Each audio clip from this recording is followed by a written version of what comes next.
wabarakatuh. Alhamdulillahirabbil alamin. Alhamdulillahilladzi nahmaduhu wa nasta'inuhu wa nastaghfiruh wa na'udzu billahi min shururi anfusina wa sayyiati a'malina. May yahdihillahu fala mudilla lahu wa may yudlil fala hadiya lahu. Asyhadu an la ilaha illallah wahdahu la syarika lahu wa asyhadu anna Muhammadan abduhu wa rasuluh la nabiyya ba'dahu. Allahumma shalli wa sallim wa barik ala sayyidina Muhammad wa ala ali sayyidina Muhammad. Alhamdulillah, malam hari ini kita masih diberikan Allah SWT nikmat sehingga kita bisa menghadiri kajian rutin kita di Rosa Syarqiyah hari Sabtu malam Ahad. Ini mohon maaf agak terlambat, tadinya mau izin. Kalau izin ini kayaknya panitianya bingung. Iya. Jadi apunten ya. Selama hampir 1 minggu ini kegiatannya full sampai malam gitu ya. Tadi juga begitu, dari pagi sampai sore lah. Sebenarnya sampai malam juga, sampai maghrib lah gitu ya. Itu ada agenda tapi saya minta pulang sore saya pulang aja. Saya sudah gak kuat. Jadi alhamdulillah habis asar mau gak mau karena mau isi saya istirahat ya. Tidur gitu. Alhamdulillah ini agak enakan badannya jadi bisa hadir di sini. Ya, saya doakan dengan semuanya sehat selalu, murah rezeki, panjang umur dan dimudahkan semua urusannya oleh Allah SWT. Ya. Kita bisa melanjutkan ini materi yang ke-15 ya.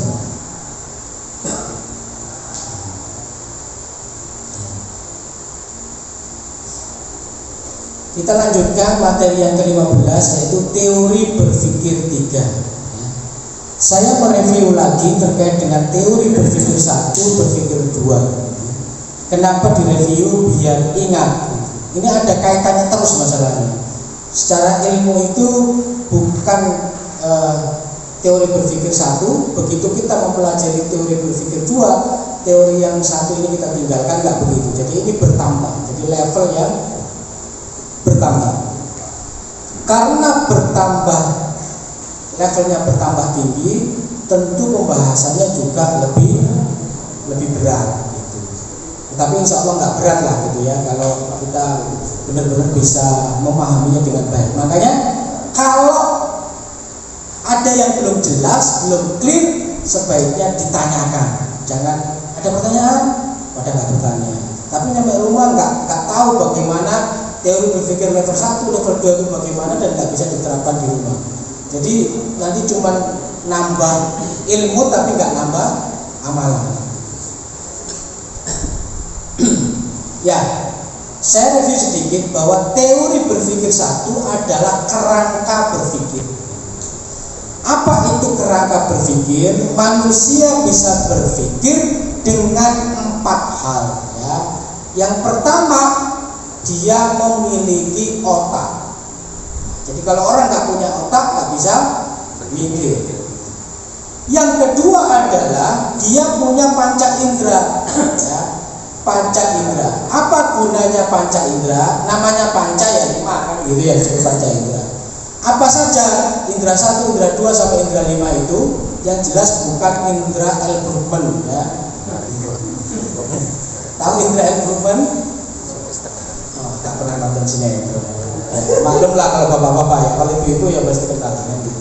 Wajahnya ganteng, tinggi, dukur gitu ya, kayak bude gitu. Indera yang pertama adalah mata sebagai alat untuk melihat. Yang kedua adalah telinga sebagai indera untuk mendengarkan. Yang ketiga adalah indera perasa. Perasa itu ini apa? Lidah ya. Yang keempat adalah indera pencium. Ya, indera pencium. Ini ada perbedaan kata mencium ini ya. Mencium ini. Itu kalau anak zaman sekarang dikatakan mencium itu bukan hidung Pak, mulut gitu. Makanya salah ya. Kalau mulut lidah itu baru lidah perasa. Nah, kan gitu ya, pengecap perasa. Kemudian ada pencium, ya, untuk bau dan segala macamnya. Dan terakhir adalah kulit, ya, kulit peraba. Ada peraba, perasa, pencium, penglihatan, pendengaran. Ada 5. Kalau dalam teori ilmu representasi, kalau teman-teman ini belajar apa ya, hipnosis apa gitu ya, ada istilah aslinya namanya visual itu terkait dengan penglihatan, visual auditory sama kinestetik itu. Terus kemudian ini kan pendengaran, penglihatan, pendengaran dan peraba gitu ya. Nah, nanti ada namanya gustatory dan olfactory, yaitu penciuman dan pengecap atau perasa. Nah, sama kan? Jadi visual, auditory, kinestetik, gustatory, olfactory itu sama dengan ya panca indera kita itu sama. Apa gunanya panca indera itu? Kebutuhannya adalah syarat yang nomor 3 dari orang berpikir, yaitu fakta. Ada sebuah fakta yang kita pikirkan. Nah, untuk mengetahui itu fakta, maka memerlukan panca indera tadi itu. Nah, yang terakhir adalah maklumat sabiko.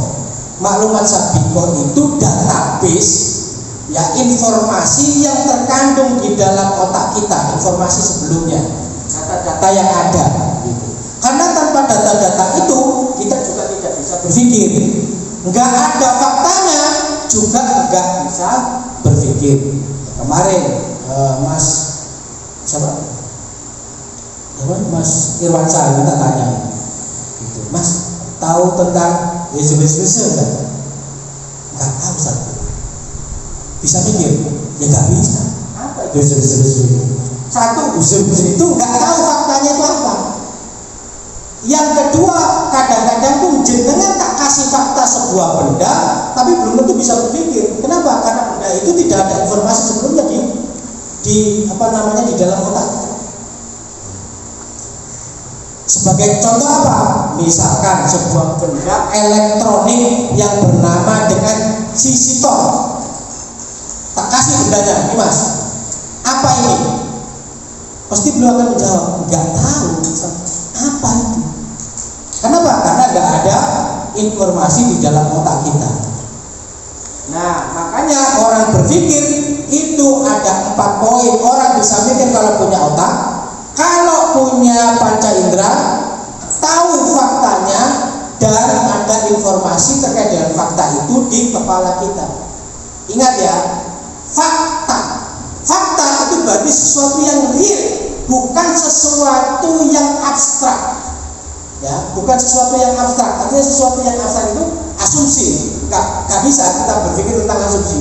Kalau kita berpikir tentang asumsi, berarti nanti kita berpikir tentang sebuah kajian, bukan terkait dengan sebuah fakta tertentu gitu ya. Jadi asumsi, bagaimana kita memikirkan sesuatu yang bukan asumsi. Kalau asumsi, maka kebenaran dari berpikir itu juga gak bisa dipertanggungjawabkan.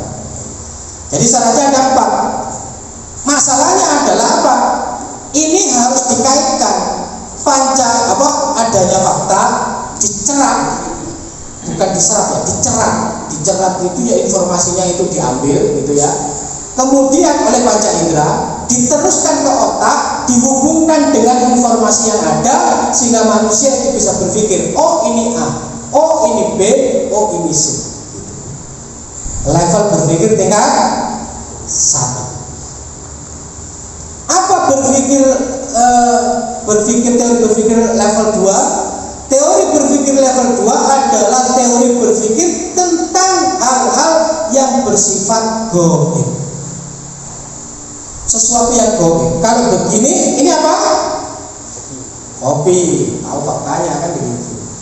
Tanya. Sekarang kalau gaib berarti faktanya nggak bisa kita lihat gitu, secara langsung. Nah, maka apa? Ketika kita berpikir tentang hal-hal yang gaib, kita memerlukan dalil. Apa itu dalil? dalil itu petunjuk. Kalau hal-hal yang ada di dalam syariat terkait dengan hal-hal yang gaib, maka membutuhkan dalil, dan dalilnya adalah dalil yang qat'i, yang pasti. Nah, kan begitu. Kalau nggak pasti, masih dugaan, ya kan pemikiran juga masih nggak pasti, kan begitu. Nah, dalil, dan di dalam dalil itu, bahwa dalil itu harus bisa diindra, ya, petunjuk itu harus bisa diindra, kan begitu teorinya, ya. Baru dengan menggunakan dalil itu kita akan menilai sebuah fakta terkait dengan dalil. Apakah itu pasti benar, pasti salah, atau mungkin benar, mungkin salah, sesuai yang sudah kita sampaikan di kesempatan yang kemarin. Nah, sekarang teori berpikir tingkat 3. Jadi 1, 2 paham ya? Ada yang mau ditanyakan? Gak ada. Kalau gak ada, alhamdulillah sudah paham semua. Ini aplikasinya banyak, Pak. Aplikasinya itu banyak. Apa itu aplikasinya banyak? Ketika ada seseorang datang kepada kita mengadukan tentang satu hal tertentu, maka tugas kita itu mikir, betul nggak? Mikir untuk apa? Membantu menyelesaikan masalah orang yang datang kepada kita itu. Nah, mikirnya dia. Maka satu, jenengan tidak boleh langsung berpendapat. Kenapa? Harus didengerin dulu. Untuk apa mendengarkan itu? Informasi sebelumnya itu penting. Karena itu salah satu poin penting dalam berpikir. Jangan bisa menyelesaikan suatu masalah itu, kan otak sudah ada, panca indera sudah ada, fakta itu disampaikan kepada orang. Nah, nggak boleh ketika misalkan ada orang bertanya tentang apa, langsung dengan jawab dengan asumsi yang ada di kepala Anda, itu nggak boleh. Jadi pikiran kita dengan pikiran dia itu harus disamakan. Terkait dengan apa? Informasinya. Nah, gitu. Ya. Makanya kalau dalam ilmu komunikasi itu informasi kenapa yang disampaikan orang itu 2%, yang nggak disampaikan itu 98%. Itu karena kadang-kadang ada orang yang satu sukanya itu deletion, mendelete, menghapus informasi. Kenapa? Untuk mempercepat. Contohnya begini, misalkan saya tanya ke Pak Karmani, Pak Karmani, saya punya masalah saya dengan Pak Kartono. Masalah ini sudah 6 bulan. Saya cerita ke Pak Karmani, pertanyaannya, apakah perlu saya ceritakan 6 bulan? Karena masalah saya semalam beliau itu 6 bulan. Biar apa? Biar informasinya begitu lengkap. Kira-kira mau nggak mendengarkan cerita saya 6 bulan, Pak Karmani? Nggak mau ya? Karena nggak mau, maka ketika saya bercerita pasti ada hal-hal yang saya hapus untuk mempercepat. Tapi kita tidak tahu yang kita hapus itu penting atau tidak bagi orang yang menerima informasi gitu. Wajar lah, jenengan pergi ke Mekah umroh 9 hari, pulang-pulang ditanya tetangga, yo umroh, apa saja yang kamu lakukan di sana? Aku umroh 9 hari, mau nggak tak ceritain 9 hari?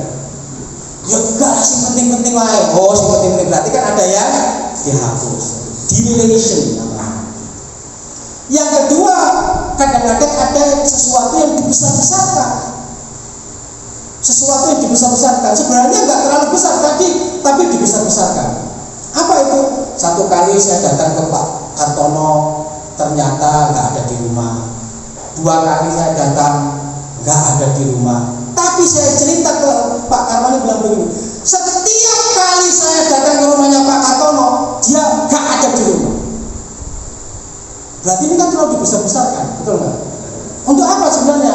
Ya memberikan informasi, tapi ini dibesar-besarkan. Maka nanti tugas Pak Karmani itu tanya ke saya, setiap kali ke sana, Ustaz, ke sana berapa kali? 3 kali, 2 kali nggak ada, 1 kali ditemuin istrinya. Oh, berarti nggak begitu faktanya, kan begitu. Nah, ini makanya orang yang ditanya itu benar-benar menggali fakta itu yang selengkap mungkin, tapi yang dibutuhkan atau yang terkait dengan yang ditanyakan tadi itu. Jadi ini memang ada. Semua laki-laki itu buaya, kata perempuan yang begitu. Ya. Betul nggak? Betul ya? Sama mau dikatakan begitu? Pertanyaannya, kenapa perempuan itu mengatakan setiap laki-laki itu buaya? Padahal nggak semua laki-laki. Kenapa? Karena kata Gubernur Jawa Timur Basono itu tidak semua laki-laki. Nggak semuanya. Tapi katakan wanita semua laki-laki itu buaya. Kalau saya sih percaya bahwa semua laki-laki itu buaya. Tahu buktinya? Pengen tahu buktinya? Pengen tahu buktinya? Bukan banyak, semuanya. Semua laki-laki itu buaya. Tahu kenapa? Karena wanita itu bukan buaya, Pak. Makanya laki-laki itu buaya. Jadi kalau dikatakan laki-laki buaya itu nggak usah sakit hati, Pak.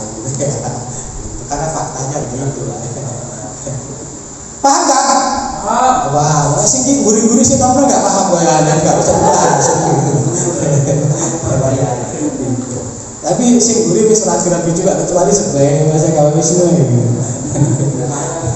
Kamu mobil gede. Yang kedua, yang ketiga kadang-kadang diumpamakan ya, tapi dia perumpamaan sendiri itu dia tidak tahu. Ya apa? Bangunan neng Mekah ya apa? Gitu ya. Neng Mekah iku koyo iki lho. Koyo daerah-daerah Timur Tengah yang lain gitu. Pertanyaannya, sama pernah datang ke daerah-daerah Timur Tengah yang lain? Enggak. Nah, gitu. Jadi kadang-kadang mengumpamakan sesuatu dan dia sendiri tuh nggak tahu faktanya terkait dengan itu. Itulah penyakit dalam komunikasi tiga: penghapusan, pembesaran, dan satunya itu perumpamaan yang nggak pasti. Perumpamaan yang nggak pasti. Nah, makanya tugas kita bertanya terkait dengan faktanya, gitu ya. Nah, dari fakta itulah dengan informasi yang kita miliki baru kita bisa berpendapat, baru kita bisa menyampaikan jawabannya. Termasuk ketika kita mendapatkan informasi apapun, kalau kita ngaji, kalau ngaji jenengan tidak tahu faktanya, nggak tahu pembahasannya apa, nanya gitu loh. Jangan gage, tapi nggak kepanggil. Ini diajari teori berpikir level 1, level 2 kan begitu. Mosok saya gak ngerti juga. Jadi sebenarnya ilmu dasar menurut saya. Apa itu ilmu dasar? Ilmu yang bisa membuat orang lain itu pintar. Tapi ini bukan ilmu laduni, Pak. Ilmu laduni jadi ini bukan mau diseret ini terus pintar kan gitu. Kalau kita enggak gitu, Pak ya. Sing diseret ini kajiannya bentino Sabtu toko terus sesuai pintar kan gitu ya. Oke. Teori berpikir tiga. Teori berpikir tingkat 3 ini teori berpikir yang tidak diajarkan di sekolah-sekolah, bahkan di bangku perkuliahan, bahkan setingkat profesor pun tidak diajarkan terkait dengan teori berpikir level 3. Kok bisa? Karena ini kalau kata mohon maaf Pak Dul, kata Pak Dul yang di YouTube itu core of the core. Intinya inti. Teori berpikir level 3. Jadi kira-kira sudah siap untuk menerima ilmu berpikir level 3? Ya. Siap ya? Ya. Gak perlu puasa, gak perlu apa. Teori berpikir 3. Bagaimana memperoleh kebenaran ide atau konsep? Ini terkait dengan review. Nah, review ini saya buka ini aja penjelasannya kan tadi sudah ya.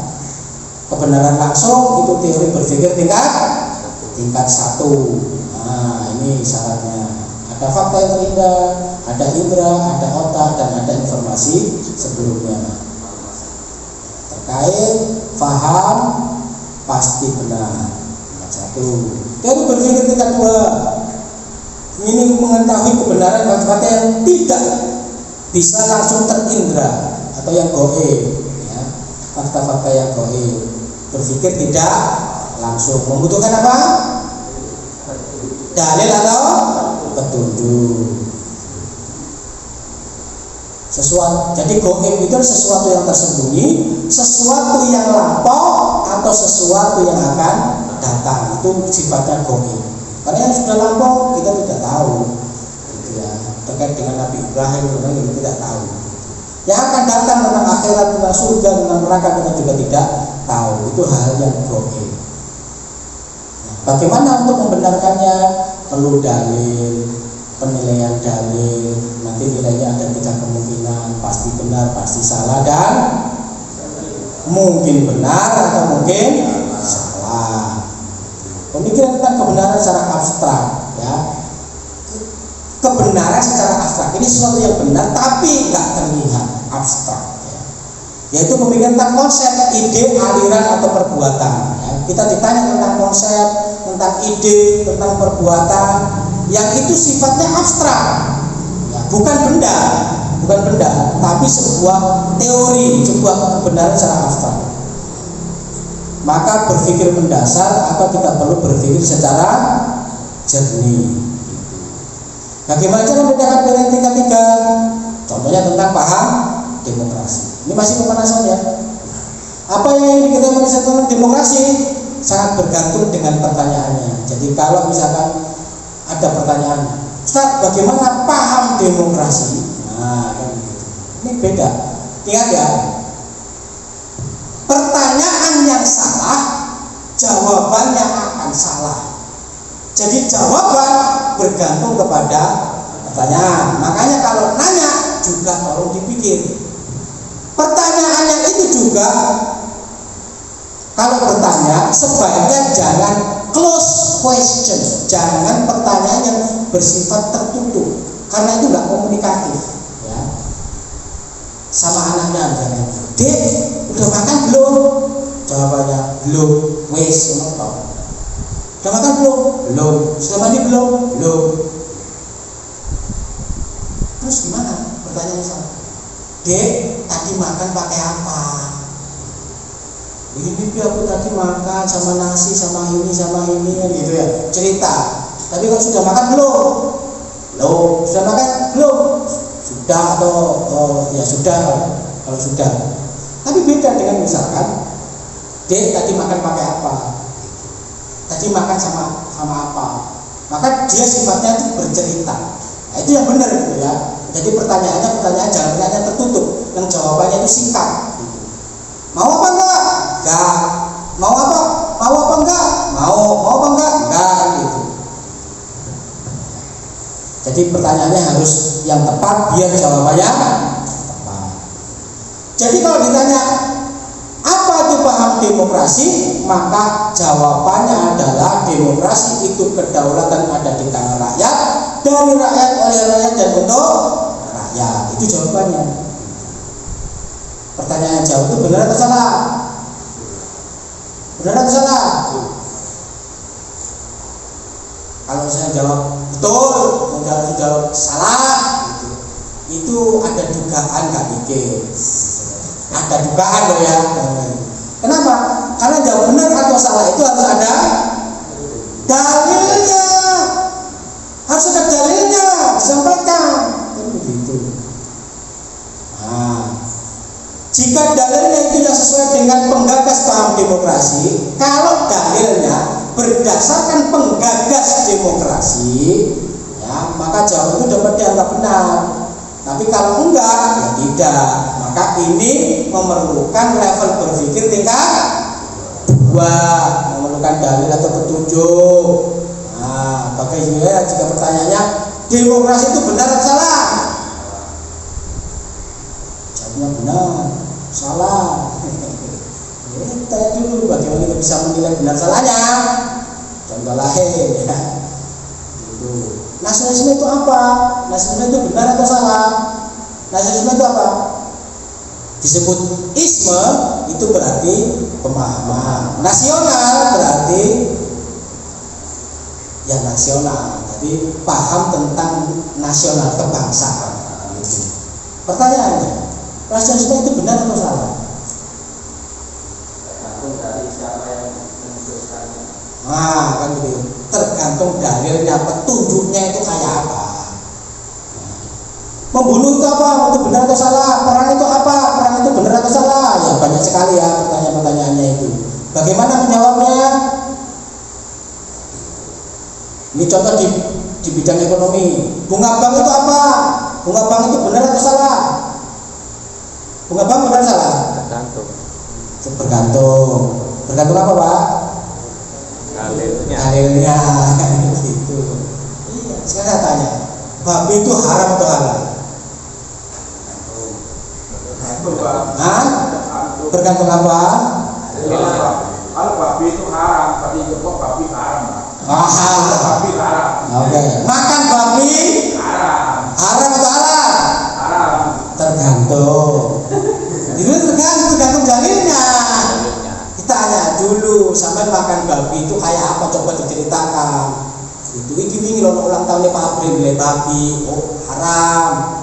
Itu ceritanya kok, saya pernah diindos di Papua Pak, soalnya nggak ada makanan Pak, kalau nggak makan saya mati Pak. Adanya babi hutan Pak lewat Pak, saya tembak, saya sembelih, saya makan, haram atau halal? Dulu tadi katanya haram, kan jadi halal ya bersih. Tergantung. Ya makanya tergantung dalilnya, petunjuknya kayak apa. Makanya ketika menjawab jangan sampai terjebak, tanya kondisinya. Leasing itu apa? Leasing itu benar atau salah? Asuransi itu apa? Asuransi itu benar atau salah? Gadai itu apa? Gadai itu benar atau salah? MLM itu apa? MLM itu benar atau salah? Sudah tahu jawabannya semua ini? Sudah tahu jawabannya belum? Nah, bocoran aja ya, bocoran biar penasaran. Dari atas sampai bawah itu jawabannya haram kabeh. Apa petunjuknya saya? Gak mikir sama itu. Aku mikir Pak. Mau petunjuk dalilnya tapi gak apa saiki. Jawa urus kane. Masalah itu hukum semua, ekonomi wakai itu. Ya lain kali aja ya, lain kali Pak. Cara mencapai tingkat 3, misalnya pencuri tertangkap, diadili, nanti mau ada pembuktian, vonis, benar atau salah harus ada dalil, ya benar atau salah harus ada dalilnya, barang bukti dan saksi, ya nanti itu pemikiran tingkat 2, hukumnya 2 tahun penjara, benar atau salah, baru pemikiran tingkat 3.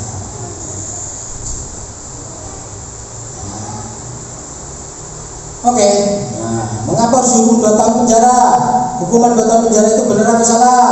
Hukuman 2 tahun penjara itu benar. Kenapa benar? Dasarnya apa? Menurut KUHP. Mengapa harus berdasarkan pada KUHP? Karena KUHP itu benar atau salah? Jawabannya adalah KUHP itu benar. Jika benar dasarnya apa? Dasarnya adalah undang-undang peradilan. Mengapa harus berdasarkan pada undang-undang peradilan? Undang-undang peradilan itu benar atau salah? Jawabannya peradilan itu benar. Undang-undang peradilan itu benar. Jika benar dasarnya apa? Dasarnya adalah Undang-Undang Dasar 45. Mengapa harus berdasarkan pada Undang-Undang 45? Undang-Undang 45 itu benar atau salah? Berdasarkan Undang-Undang 45 itu benar. Jika benar dasarnya apa? Dasarnya adalah Pancasila. Mengapa harus berdasarkan pada Pancasila? Karena Pancasila itu benar atau salah? Pancasila itu benar. Jika benar dasarnya apa? Dasarnya dari kesepakatan para pendiri negara. Mengapa harus berdasarkan pada pendiri negara? Apakah mendasarkan itu pada pendiri negara itu benar atau salah? Mendasarkan pada pendiri negara itu benar. Benar dasarnya apa? Nilai luhur bangsa Indonesia. Mengapa berdasarkan pada nilai luhur bangsa? Nah, nilai luhur bangsa itu benar atau salah? Jawabannya adalah berdasarkan pada nilai luhur bangsa itu benar. Dasarnya apa? Dari nenek moyang bangsa Indonesia. Mengapa berdasarkan pada nenek moyang? Berdasarkan nenek moyang itu benar atau salah? Berdasarkan pada nenek moyang itu benar. Ya, jika benar dasarnya apa? Dasarnya adalah dari nenek moyangnya lagi. Nenek moyangnya lagi itu dari mana? Dari moyangnya lagi. Ya, nenek moyangnya lagi itu dari mana? Dan begitu. Akan berhenti soal pertanyaan apa? Nenek moyang. Nah, menurut saya salah. Kenapa? Karena nenek moyang kita itu pelaut, bukan pengadilan, kan begitu. Nah, berarti ini kan jawaban yang tidak benar, tidak tepat, yang begitu ya. Ya, ini salah satu hal saja ya.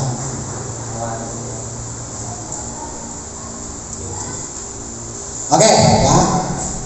Kok semari?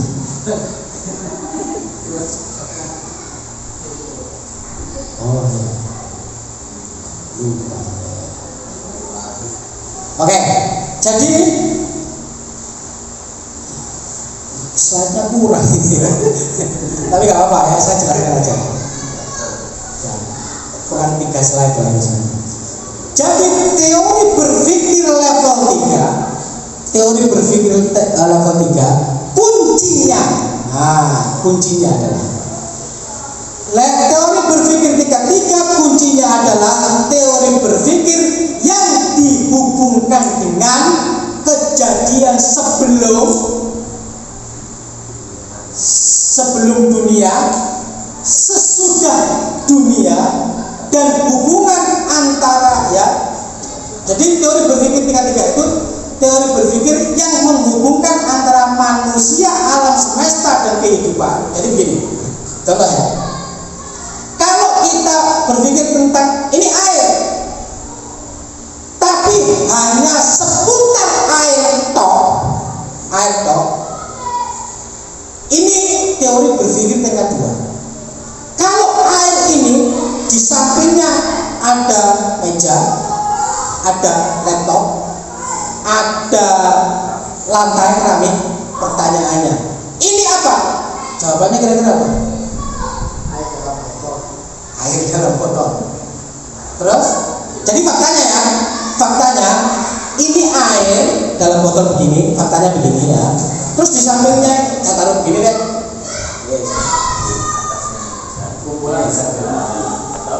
Ini laptop, meja, ini taruh sini. Tanya, ini apa?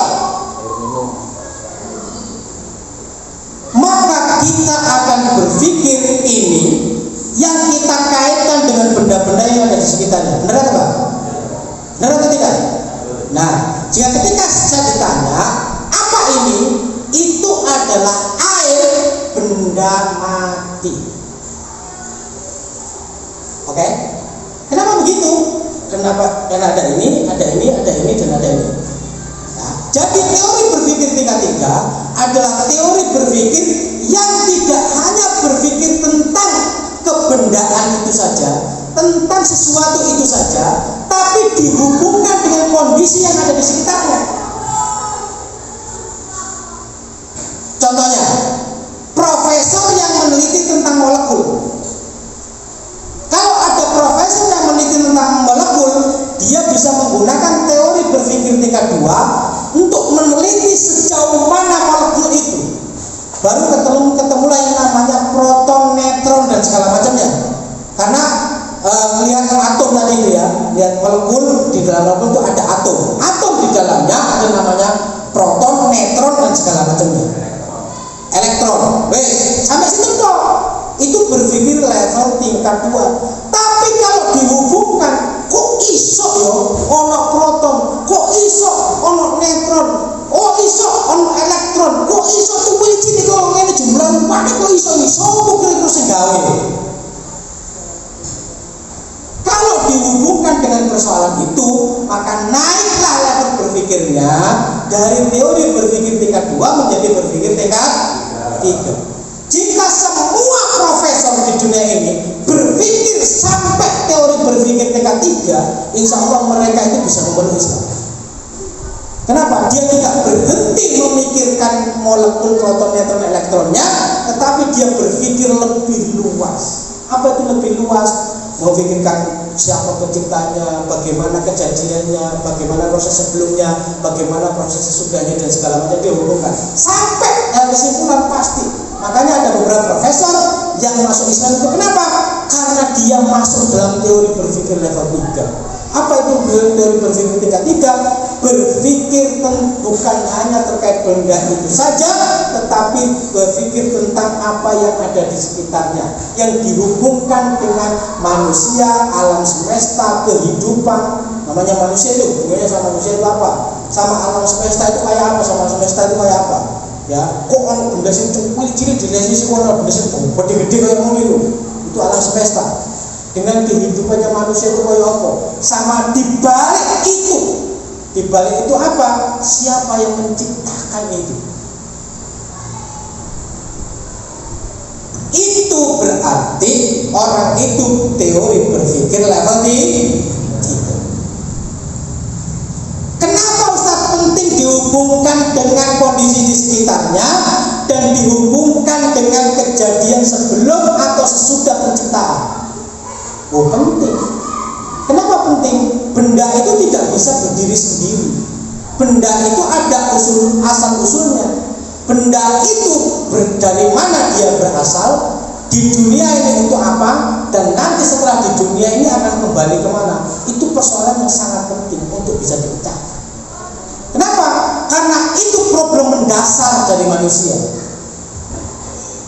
Kalau tidak dihubungkan mandek tok ning kono, nggak ada urusannya dengan Gusti Allah, nggak ada urusan dengan akhirat, nggak ada urusan dengan masa lalu. Pertanyaannya, memang kita hidup di dunia ini terputus di dunia tok. Sebelum sama dilahirkan itu gimana? Setelah nanti sama mati itu kemana? Ini kan perlu dihubungkan. Karena dihubungkan itulah nanti maka pemikirannya menjadi pemikiran yang sumulan, kamilan, sumul yang menyeluruh, kamil yang sempurna. Kalau mikir-mikir mentok, selesai. Maka setiap kali kita berpikir harus berpikir tentang satu kejadian itu, teori itu, apa hubungannya dengan manusia, alam semesta dan kehidupan, dihubungkan dengan kejadian sebelum manusia diciptakan dan dihubungkan dengan setelah manusia itu mati, itu seperti apa. Teori berpikir yang seperti inilah yang kita maksud dengan akidah. Oke, pertanyaannya, kalau kita ini itu apa? Pakai teori berpikir level 3, ini apa?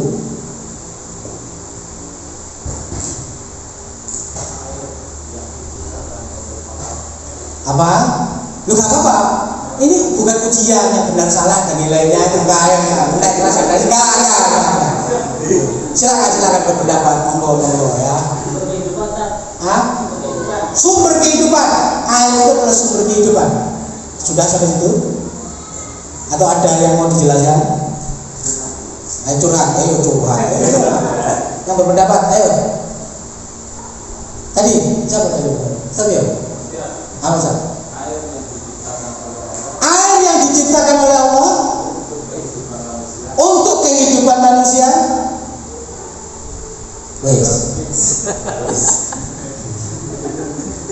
Sudah.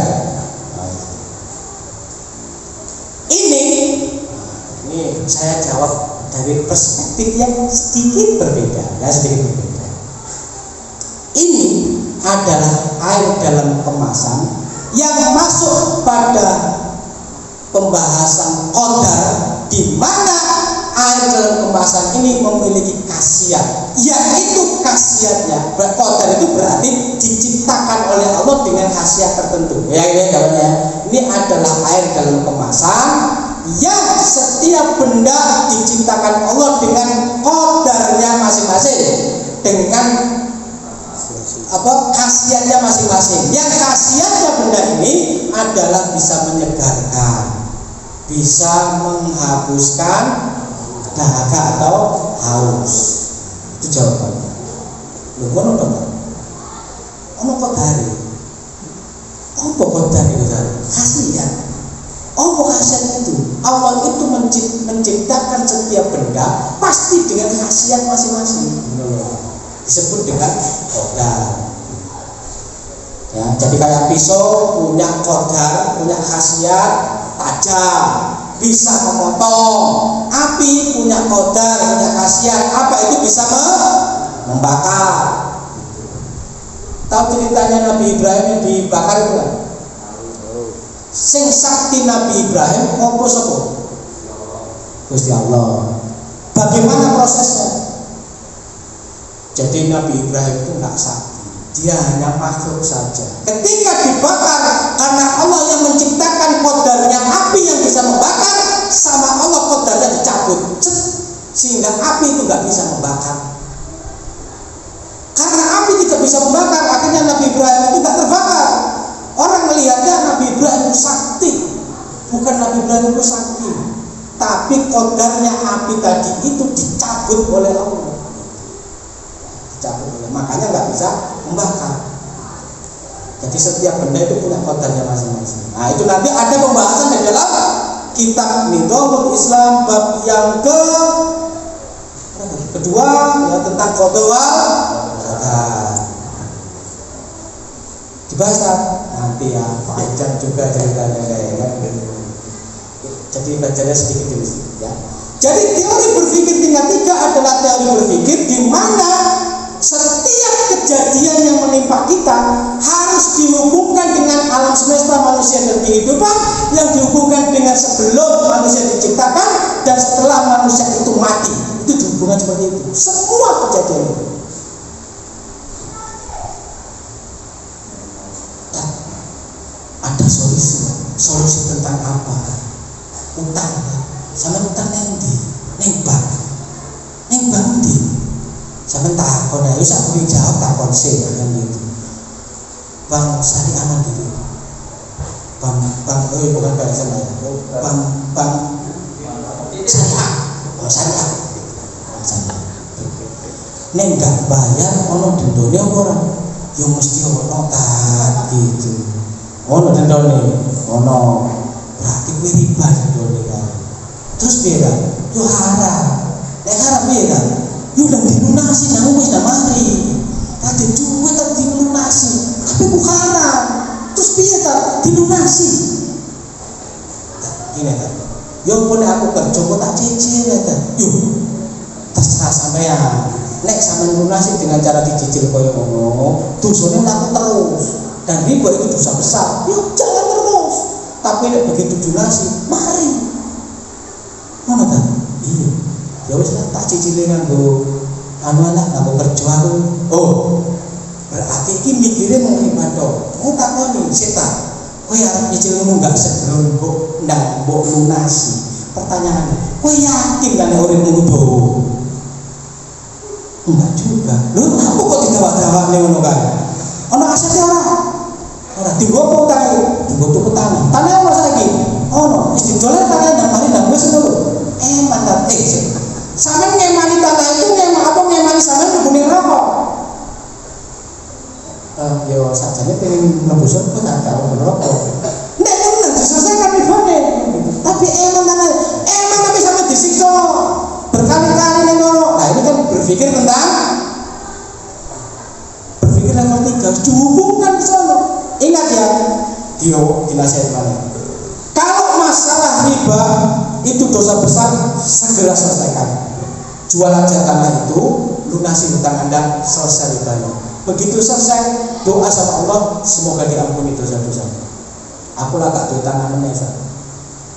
Ingat, arizku minallah. Rezeki itu berasal dari Allah. Kalau Allah Maha Pemberi rezeki, diberikan rezeki, insya Allah Anda akan dapat tanah lagi yang lebih luas, lebih ombak dan segala macamnya. Tapi misalnya tidak nyorba, iso jadi Allah juga mencabut nikmatnya dari sampean sehingga gak iso bayar hutang, tanahnya juga hilang.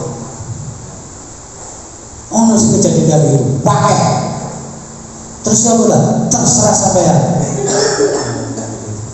Ya wis tak lunasane, alhamdulillah. Teori berpikir level 3. Nek ya apa carane lunase utang itu? Ono ilmune, enggak dihubungkan dengan akhirat. Ono. Lah apa kok ono? Ning dunia ini apa yang enggak bisa kita lakukan? Ada. Ya apa carane? Banyak. Apa kita? Satu, menambah penghasilan. Ya apa caranya penghasilan bertambah? Yang kedua, melakukan simplify, penyederhanaan. Wes, gak usah macam-macam uripe. Enggak usah tuku Apple. Tuku handphone Apple tapi gak digawe fungsine, percuma. Mending Android biasa wae gitu. Gak usah gaya-gaya. Gaya-gaya apa sah? Yuk gaya-gaya itu tadi beli handphone gak tahu fiturnya, tetap aja dibeli mahal-mahal cuma gaya doang. Gitu. Gak usah kayak gitu. Jam tangan gak usah sing apik-apik, ngelok jam tok, ngelok jam ae handphone ono jam tangan. Itu simplify, penyederhanaan hidup.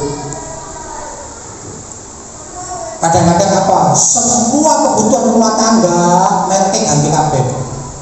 Salah satu teorinya itu begitu. Kalau Anda punya utang banyak, langsung nyaur, semua barang di rumah Anda mereknya ganti.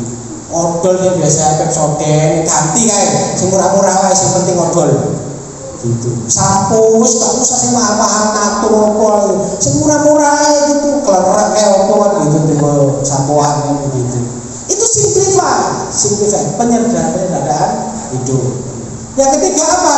Manajemen keuangan. Apa itu manajemen keuangan? Ingat ya, membayar hutang itu hukumnya wajib. Karena hukumnya wajib, ya harus ditunaikan. Menafkahi keluarga hukumnya wajib, maka itu yang harus diutamakan. Rekreasi itu hukumnya mubah. Jadi nek utangnya akeh, rekreasi ditahan dulu. Ojo utangi wae rekreasi terus. Sing utangi ku nyedot ya Allah ya Robbi, iku wis utangi wae gak nyaur mlaku-mlaku tok isine. Nek aku statusnya makan keluarga, jalan-jalan ke sini ke situ segala macam, utangnya dibayar-bayar, sakit. Terus apa lagi Ustaz? Ya rekreasi itu ubah, sedekah itu juga ubah, kan begitu kan? Namun saya sedikit berbeda dengan salah satu Ustaz. Karena ada yang Ustaz, kalau hutang Anda banyak, sedekahnya banyak.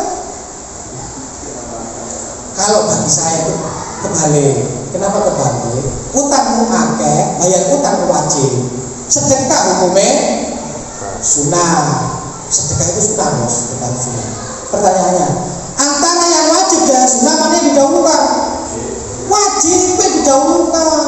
Bayar utang itu sedekah aja, kayaknya itu bayar utang. Nek utangnya harus dibayar sambil sedekah boleh. Utangnya nggak dibayar sedekah terus ngono kan? Itu salah menerapkan menurut saya prioritas. Nah, itu insya Allah dengan cara begitu utangnya selesai juga. Tapi kalau dihubungkan dengan kehidupan akhirat, insya Allah manusia itu akan selamat baik di dunia maupun di akhirat. Makanya segala sesuatu harus dihubungkan dengan manusia, alam semesta, kehidupan dengan sebelum di dunia dan setelah di dunia itu harus dihubungkan selalu, always. Mikir apapun itu. Ya, itu. Termasuk tadi membahas tentang demokrasi dan apa, semuanya dihubungkan dengan itu. Tidak boleh dipotong sendiri. Jadi harus harus dikaitkan antara kehidupan sebelum dan kehidupan sesudah. Alam semesta manusia dan kehidupan. Insya Allah dengan begitu kita akan berpikir secara lengkap, secara komplit. Mikir utang bukan hanya sekedar utang. Mikir tentang demokrasi bukannya sekedar demokrasi. Memikir tentang undang-undang bukannya sekedar undang-undang. Memikirkan tentang demo buruh dan segala macamnya bukan hanya sekedar demo buruh, tetapi dihubungkan tentang alam semesta manusia, kehidupan sebelum di dunia dan kehidupan setelah di dunia. Dicari itu. Mikirlah sampai sekronone, sampai ketemu sebuah kesimpulan. Kalau sudah ketemu sebuah kesimpulan yang menghubungkan tadi, artinya apa? Dihubungkan dengan akidah. Kalau dari pembahasannya, akidah ini kan dasar, fondasi. Fondasi untuk apa? Untuk memecahkan segala macam problematika yang ada di atasnya.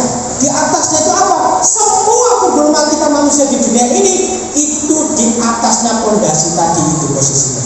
Sehingga ketika fondasinya kuat, fondasinya benar, maka dia bisa menyelesaikan masalah-masalah yang di atasnya.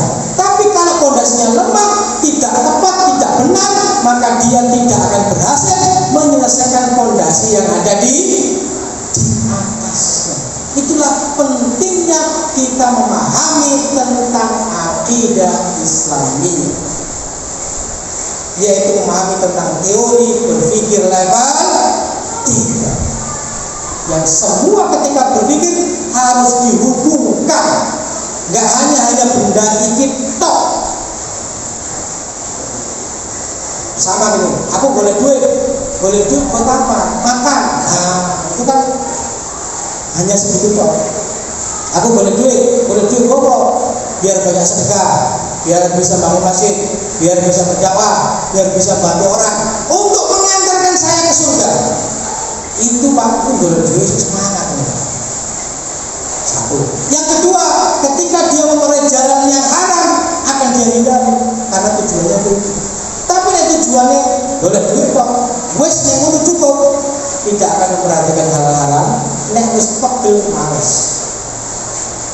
Karena nggak ada motivasi lebih tinggi. Nah, itulah teori berpikir level 3. Dari sini ada yang mau ditanyakan, boleh. Oh ya, punya PR. Nah, PR saya boleh. Oke, kalau nggak salah dulu PR-nya itu anak yang lahir di luar nikah, gitu. Anak lahir di luar nikah. Jadi memang ada beberapa poin. Wanita laki-laki melakukan hubungan di luar nikah, hamil, bagaimana status nasab anaknya? Laki-laki dan perempuan melakukan hubungan di luar nikah, kemudian perempuannya dinikahi oleh laki-laki lain, bagaimana nasab anaknya? Laki-laki dan perempuan menikah, kemudian melakukan hubungan di luar nikah, kemudian dua-duanya menikah, bagaimana nasab anaknya? Perempuan yang sudah menikah dengan laki-laki, kemudian perempuannya berhubungan dengan laki-laki lain, kemudian terjadilah anak, bagaimana dengan nasabnya? 4 kondisi. Yang dibahas ini.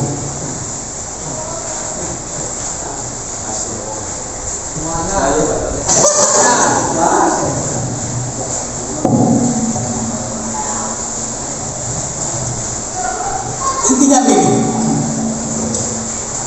laki-laki dan perempuan yang menikah, yang berhubungan di luar nikah, jadi anak yang lahir di luar hubungan nikah, maka tidak ada nasab apapun bagi bapaknya. Artinya apa? 3 kondisi. Perempuan laki-laki menikah, berhubungan pranikah, berhubungan di luar nikah, kemudian hamil. Bapaknya tidak punya hubungan nasab dengan anaknya. Nasabnya ikut bapaknya, termasuk kewaliannya terputus. Kewaliannya terputus. Maksud kewaliannya, kewarisannya itu terputus. Wali waris nasab putus. Perempuan laki-laki menikah, hubungan di luar nikah. Kemudian perempuannya menikah dengan laki-laki lain. Laki-laki yang berhubungan sama dia tidak menikahi dia, perempuannya justru nikah sama laki-laki lain. Paham ya? A plus B, tapi nikahi A plus C. Nah itu maksudnya AC. Paham ya? Maka tetap anaknya terputus nasabnya dengan B, terputus kewarisannya dengan B. Kemana? Ke ibunya. Terus siapa yang menikah? Wali hakim, pengadilan sudah diwali hakim. Laki-laki A plus B hamil, terus A plus B nikah. Yopo anaknya sama, terputuslah nasab dan kewarisannya, walinya terputus. Terus piye? Lalu ibu terus piye? Wali hakim yang diterima. Ya, karena nasab itu terjadi karena pernikahan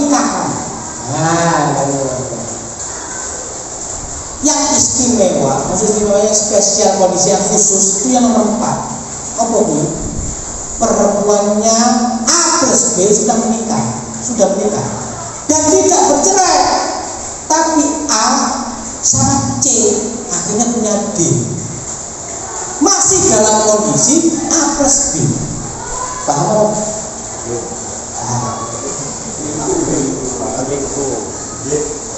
Ada 2 kondisi. Apa itu? Kondisi yang pertama ketika suaminya menerima, wes nggak mempersalahkan, dianggap ibu anaknya, ya, karo dianggap anaknya, diakui anaknya, maka nasabnya ikut bapaknya, termasuk dia warisannya nggak terputus, melo bapaknya. Tapi nek si B mau sumpah li'an, tahu sumpah li'an? Sumpah foto-foto iku duduk anakku dan aku tidak mau mengakuinya. Ya apapun tidak mau mengakuinya. Bahkan dia kalau nggak salah itu sampai sumpah li'an itu yang kelima. Begitu sumpah li'an yang kelima, maka A dan B harus diputus. Tidak boleh ketemu lagi seumur hidupnya dia. Ibarat talak cerai itu seumur hidup dan gak bisa dikembalikan lagi. Bagaimana kalau begitu? Kalau begitu anak elok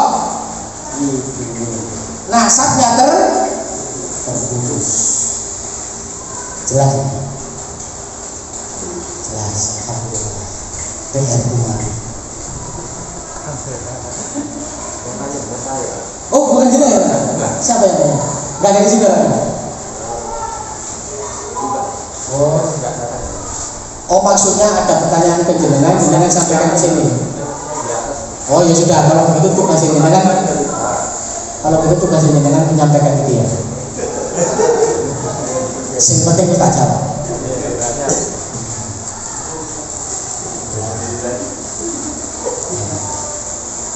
Ada lagi pertanyaan yang lain mungkin monggo terkait dengan materi teori berpikir 1, 2, 3 boleh, di luar materi juga boleh asalkan saya bisa menjawabnya saja.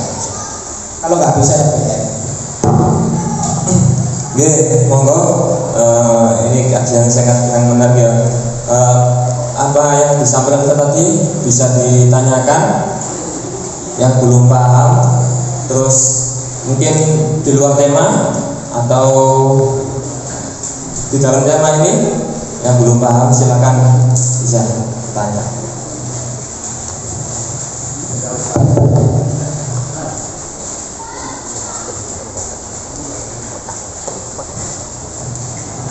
Assalamualaikum warahmatullahi wabarakatuh.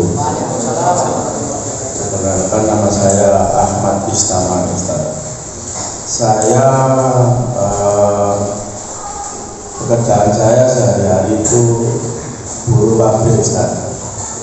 Mohon maaf. Ini yang menjadi ganjalan saya itu di perusahaan saya itu kan mesin tidak bisa dimatikan Ustaz. Karena itu kontinu harus jalan terus pakai pemanas, pakai keramik Ustaz. Pertanyaan saya, gimana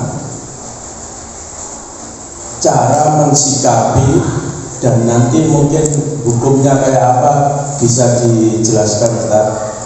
Pada waktu Jumat itu sebagian orang itu tidak bisa mengerjakan sholat Jumat. Alasannya darurat bekerja. Yang untuk yang istirahat pertama itu bisa melaksanakan sholat Jumat, tapi yang istirahat kedua itu dia meninggalkan sholat Jumat. Gimana solusinya agar dia itu bisa tidak meninggalkan sholat Jumat, dan bagaimana hukumnya orang yang meninggalkan Jumat yang seperti itu. Terima kasih Ustaz. Assalamualaikum warahmatullahi wabarakatuh.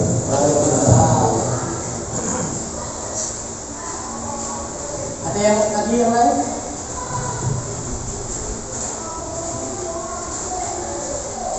Ada yang lain? Yang lain?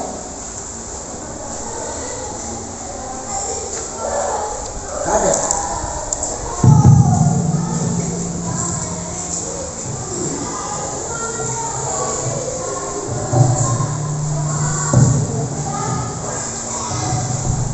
Monggo, yang lain mungkin ada pertanyaan lagi.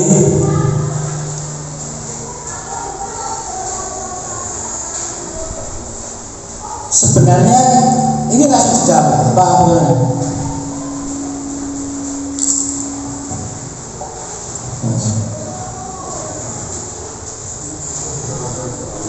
Kalau nggak ada yang tanya, saya ada pertanyaan kedua.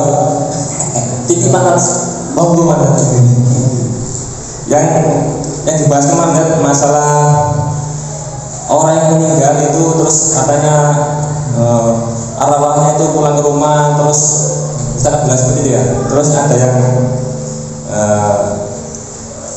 WA ke saya, dia punya istilah di WA ke saya ini ya, sabda Nabi ya sallallahu alaihi wasallam, sesungguhnya arwah kaum mukminin itu setiap malam mendatangi langit dunia dan mereka atau Allah berhenti atau berdiri dengan terompah mereka pada rumah-rumah mereka selama masih hidup. Mereka memanggil atau menyeru setiap kali seruan dengan suara susah 1000 kali seruan. Wahai keluargaku, kerabatku dan anak-anakku, wahai orang yang telah menempati rumahku dan memakai baju tinggalanku dan yang telah membagi warisan hartaku, adalah darimu seseorang yang ingat padaku dan memikirkan ratuanku merantau aku dalam penjara yang sangat lama dan dalam benteng yang sangat kuat. Maka kasihanilah aku, maka Allah akan mengasihi kalian dan jangan pelit terhadapku sebelum kalian menjadi seperti aku. Nah, gimana itu masalah yang saya sampaikan? Iya. Syukur alhamdulillah itu apa? Pertanyaan itu sudah dilihat saya. Kalau enggak itu bingung juga saya. Jawaban saya jawab ya. Terkait dengan pertanyaan pertama, bagaimana Ustaz? Mestinya nggak coba berhenti sehingga kesulitan untuk sholat Jumat. Ini kebetulan ini sebenarnya pertanyaan lama dan sudah dijawab.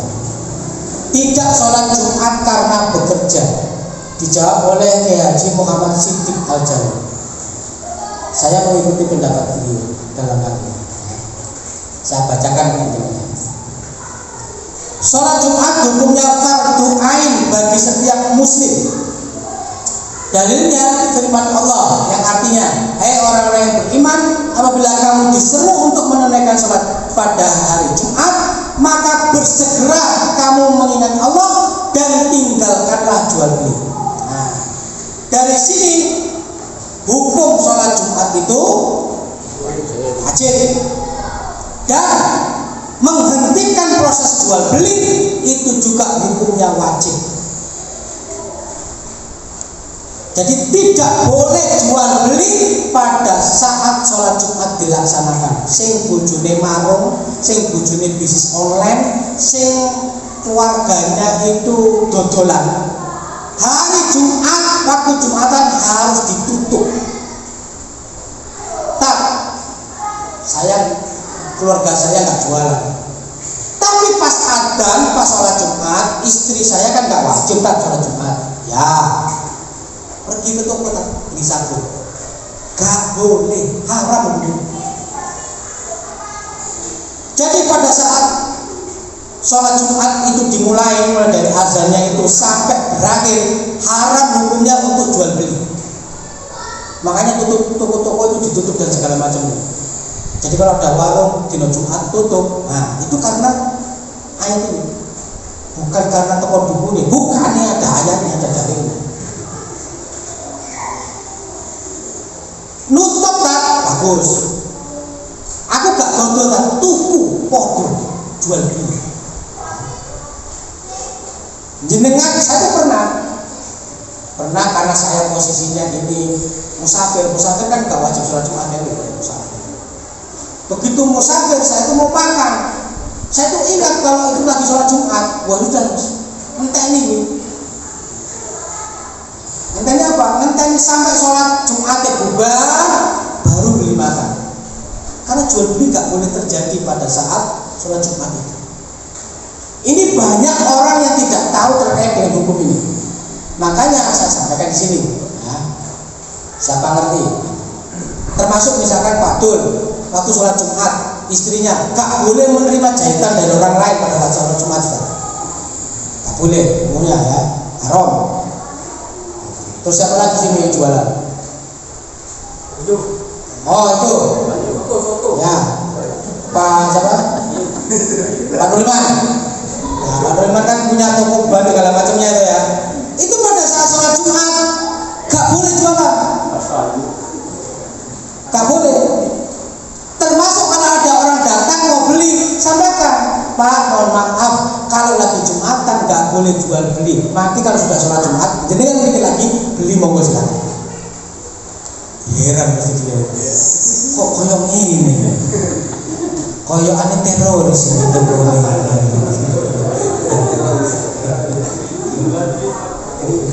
Ayo. Sotodok ya mau gak itu. Loh saya Jumatan tentang jualan istri saya. Ini bukan masalah yang Jumatan yang gak boleh jual beli ini loh. Dan tinggalkanlah jual beli itu. Tinggalkanlah jual beli, gak boleh jual beli. Gak boleh ya. Saya lanjutkan. Itu biar kita sama-sama tahu ya.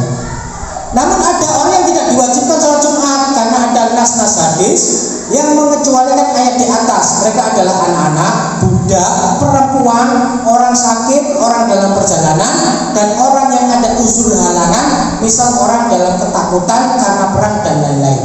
Nah, anak-anak gak wajib sholat Jumat, budak gak sholat Jumat, perempuan gak wajib sholat Jumat, orang sakit boleh jenengan sakit gak sholat Jumat, boleh gak apa-apa ya.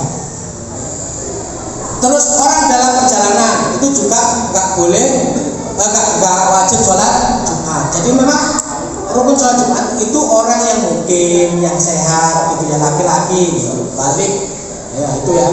Dan orang yang ada unsur halangan, misal orang dalam ketakutan, nah itu juga gak wajib sholat Jumat. Tapi tetap harus sholat duhur, betul ya. Wah, gak wajib sholat Jumatan, gak Jumatan gak sholat duhur juga, ya salah kan dulu ya. Tetap sholat duhur. Nabi SAW bersabda, sholat Jumat adalah hak yang wajib atas setiap muslim dalam suatu jamaah kecuali 4 orang, budak, perempuan, anak-anak, dan orang sakit. Kemudian hadis yang lain, tak ada atas musafir kewajiban sholat Jumat.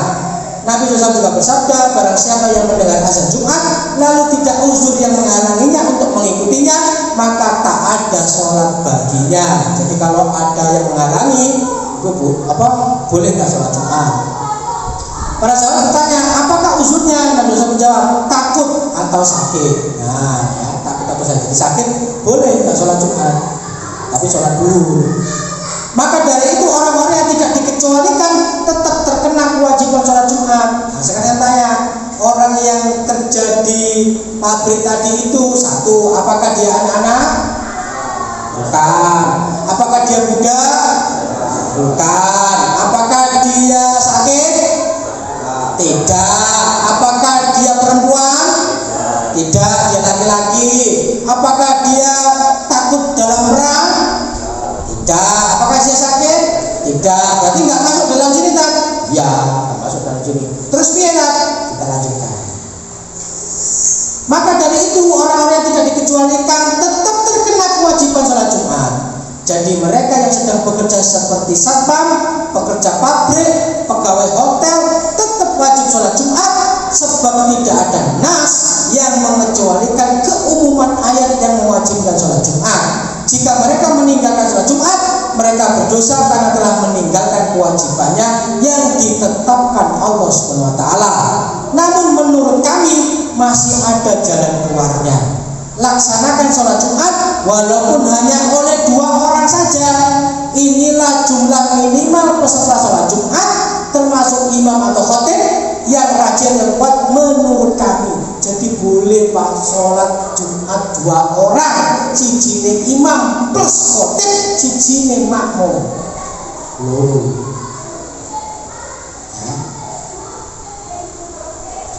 Inilah pendapat yang rajih atau kuat menurut kami. Ini adalah pendapat Imam Ibrahim An-Nakhai, Imam Ibnu Hazm, dan Imam Asy-Syaukani. Ya, Asy-Syaukani Nailul Awtar. Dalilnya adalah kemutlakan hadis sholat Jumat yang sah dengan minimal 2 orang. Hadis riwayat Bukhari. Memang ada khilafiyah tentang jumlah minimal peserta sholat Jumat. Imam Ibnu Hajar menjelaskan ada 15 pendapat dalam masalah ini, yaitu sholat tentang jumlah orang yang sholat Jumat. Namun yang rajih, yang kuat ialah minimal 2 orang seperti telah kami kemukakan, sebab tidak ada dalil yang sahih yang mensyaratkan jumlah orang tertentu dalam sholat Jumat, misalnya 40 orang. Imam Suyuti berkata, tidak ada satupun hadis sahih yang menetapkan jumlah tertentu dalam sholat Jumat. Walhasil, mereka yang bekerja seperti satpam, pekerja pabrik, pegawai hotel dan semisalnya tetap wajib sholat Jumat. Jalan keluarnya laksanakan dalam jamaah kecil minimal 2 orang. Boleh salah satunya sudah sholat Jumat, khutbah tetap wajib.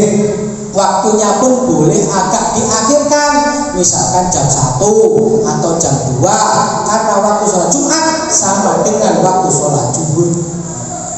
Itu Pak jawabannya. Jadi tetap dilaksanakan meskipun itu 2 orang. Waktunya boleh waktu pas istirahat, itu boleh jam 1, jam 12, jam 1, jam 2 itu boleh dilaksanakan. Yang penting masih masuk waktu zuhur. Ya apa Ustaz? Gampang Pak. Kenapa kok gampang Ustaz? Nah ini ya, saya setiap minggu itu dikirimi naskah khutbah sholat Jumat. Kalau jenengan butuh nanti dengan WA saya tak kirimin. Jadi tinggal jenengan buka handphone, ada 1 jamaah di depan, udah baca itu sampai selesai, wes mari sholat Jumatnya selesai. Gak bisa kan jadi khotib. Khotib itu baca tuh, baca di HP itu mari. Sudah rukun dan ininya khotib dia sudah terpenuhi semua di dalam naskah itu. Jadi bisa 2 orang, bisa. Lama nggak lama, paling sekitar 15 menit, 10 menit, 15 menit mari wis. 2 orang, tapi nggak ditinggalkan. Kalau ditinggalkan, hukumnya tetap berdosa. Itu jawaban saya, Pak siapa tadi? Istamar. Pak Istamar. Terima kasih. Sami-sami. Pertanyaan yang kedua. Kemarin itu waktu saya menjelaskan tentang teori berpikir 2, itu kan berpikir tentang hal yang goib. Kemudian saya singgung salah satu contohnya tentang arwah setiap hari Jumat itu pulang ke rumah begitu, karena saya waktu itu ikut pengajiannya Pak Ustadz siapa, kayak siapalah kan begitu. Itu saya jadikan contoh. Kemudian ada salah satu jamaah yang tidak sempat mengutarakan pendapatnya, tapi WA ke beliau dan WA-nya dikirim ke saya. Tolong jawab minggu depan Ustaz. Insya Allah saya jawab. Jadi ini mau dijawab nggak? Iya. Soalnya ganti sama lima. Oke. Sebenarnya begini, beliau menyampaikan beberapa hadis ke WA saya itu.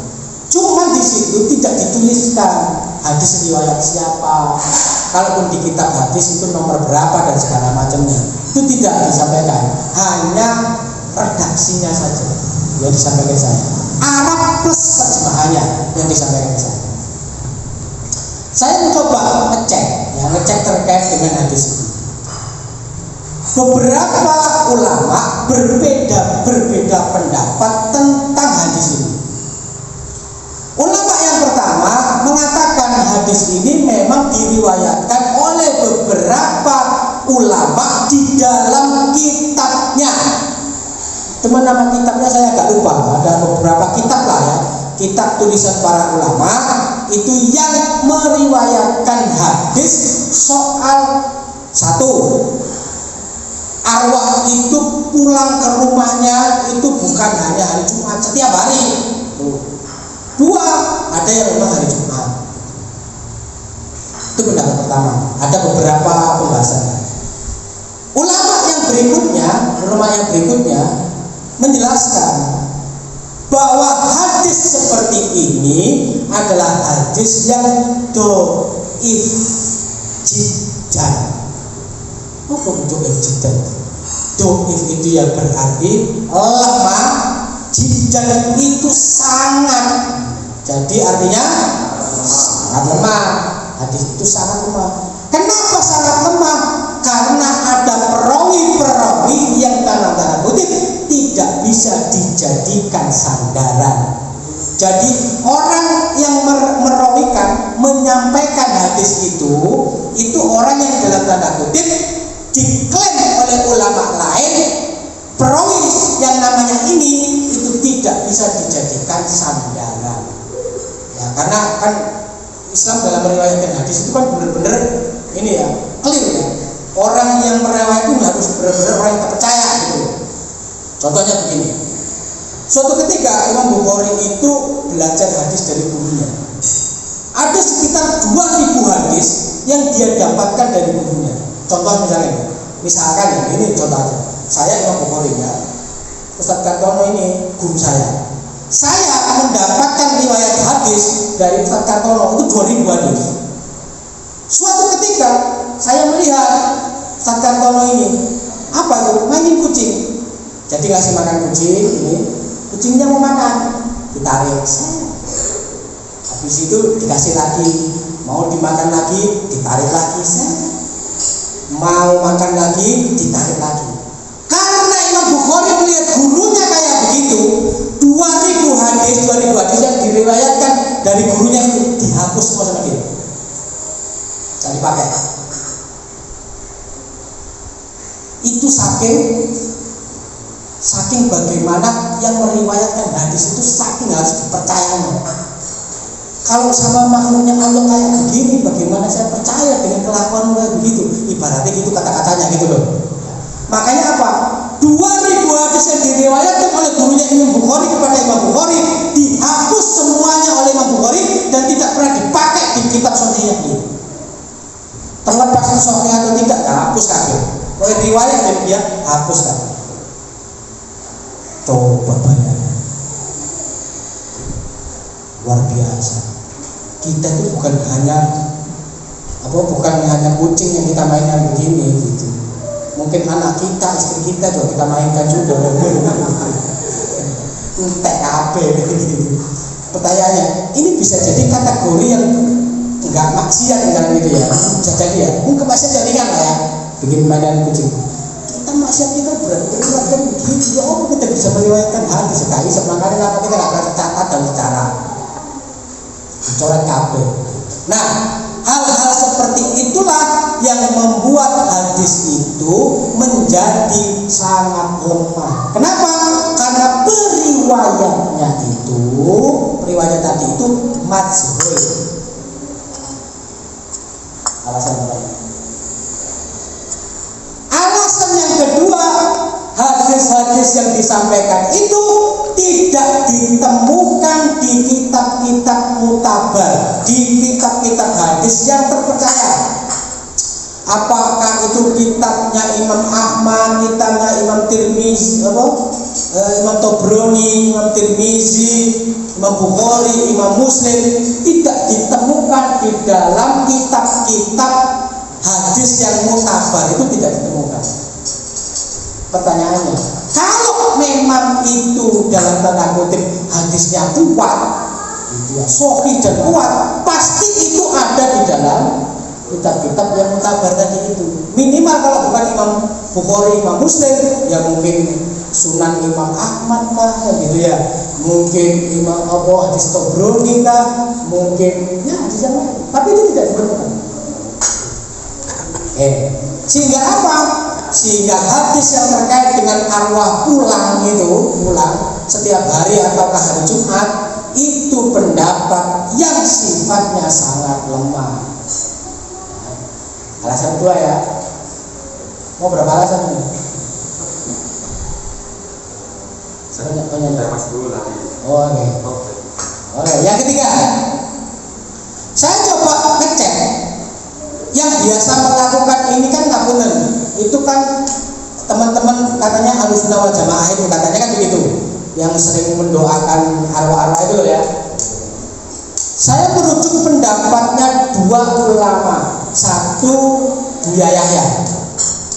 Tahu Buya Yahya? Tahu. Yang Cirebon. Tahu. Yang satu Gus Bahaudin. Tahu. Tahu? Tahu. Nah, dua orang itu menyatakan tidak ada hadis terkait dengan itu hanya khayalan. Itu penyampaian mereka loh. Kalau nggak percaya dilihat di YouTube ada, itu bukan perkataan saya. Gus Bah juga mengatakan itu ya sifatnya mitos. Kalau Buya Yahya yang mengatakan itu khayalan, tidak ada itu. Cuman memang beliau berdua tidak menjelaskan lebih lanjut terkait dengan hadis dan segala macam. Hanya menurut pendapatnya beliau berdua itu bersifat khayalan atau mitos. Apalagi misal kalau karena pulang malam Jumat akhirnya diberi sesuatu yang arwah dulu masa hidupnya itu senang. Jadi kalau senang makan makanan enak itu dikasih ayam lah, daging lah, dikasih apa di mejanya, itu mitos yang berlimpah. Kalau senang rokok kasih rokok, kalau senang utang dikasih BPKB, sertifikat rumah gitu. Begitu katanya. Begitu makanannya dimakan tikus, orang tuanya ngomong, "Mbah, wis lele." Kenapa? Makanannya harus dimakan, jadi padahal itu tikus dimakan. Itu mitos yang pangkat 3. Nah, menjawab pertanyaan yang jenengan, begini menurut pendapat saya. Jadi kita ini nggak usah meributkan, ya, nggak usah meributkan. Itu arwah mau pulang apa nggak usah ribut soal itu. Kenapa? Gak ada gunanya buat kita. Sekarang pertanyaannya, kita yakin arwah itu pulang, untungnya apa? Kita nggak yakin bahwa arwah itu nggak pulang, untungnya juga apa? Nggak ada. Tapi yang terpenting buat kita adalah mendoakan mereka itu yang jauh lebih penting. Mau pulang nggak pulang urusanmu, bapak yang batoyet baru batoyet baca terserah. Yang penting didoakan. Itu yang penting gitu. Kenapa? Karena doa anak, doa keluarga insya Allah nyampe ke mereka. Seperti kalau kita sholat Jumat kan selalu mendoakan keselamatan untuk kaum muslimin dan muslimat. Kan nggak pernah kita menyatakan, ya Allah berikanlah keselamatan kepada kaum muslimin yang masih hidup, muslimat yang masih hidup, kan nggak gitu kan? Tapi kita doakan berikan keselamatan kepada kaum muslimin. Muslimin itu basing mati, basing urip, ampunilah dosa-dosa mereka. Muslimat baik yang mati, baik yang hidup, doakanlah mereka, ampunilah mereka. Itu yang penting, mendoakan. Boleh nggak boleh, karena urusan. Emang nek boleh kenapa? Mau direncak tuh. Kan? Jadi gitu ya. Jadi fokus kita itu jangan dulu fokus. Kita ngeyel tentang benarnya sebuah permasalahan yang menurut kita itu nggak perlu dieyel. Kenapa? Ya itu mendatangkan dosa atau pahala buat kita. Nek boleh apakah kita berpahala? Nek gak boleh apakah kita berdosa? Apakah begitu? Enggak kan? Kan gak ada kaitannya sama kita. Mau pulang apa kan gak ada urusan sama kita ya? Betul nggak? Urusan kita sama mereka itu kan mendoakan, betul? Bukan pulang gak pulangnya, kan betul? Mau pulang gak pulang gak ada urusan. Yang penting kita doakan. Nah, sih gak bener kayak apa? Sih gak bener kayak keluarganya tidak mendoakan. Itu gak bener. Harus doakan. Jadi fokusnya jangan fokus kepada arwah itu pulang atau tidak pulang, ya. Itu nanti jadi debatable. jadi bermasalah di kaum muslimin itu, yang kita lakukan adalah mendoakan. Bah boleh, bah boleh itu sebenarnya gitu lah. Nek diutang dilunasi ben iso mlebu surga. Ojo dikei BPKB kok utang.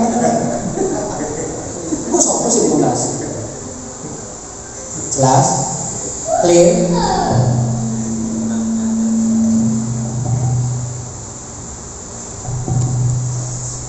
Oke, nanti akan saya sampaikan ke namanya Mas itu orang anak-anak ngasih ini. Gini, cara menyampaikannya begini. Mas, pertanyaan saya itu kemarin dijawab sama Ustaz Haris itu panjang lebar dan klik sama rawono sih. Oh, makanya minggu depan tekomennya ojo nanya terus ngilang gitu. Jawabannya gak terjawab. Oke, terima kasih. Nanti akan saya sampaikan. Kita ya, apa ya? Yang bertanya lagi, monggo. Oh, ada lagi.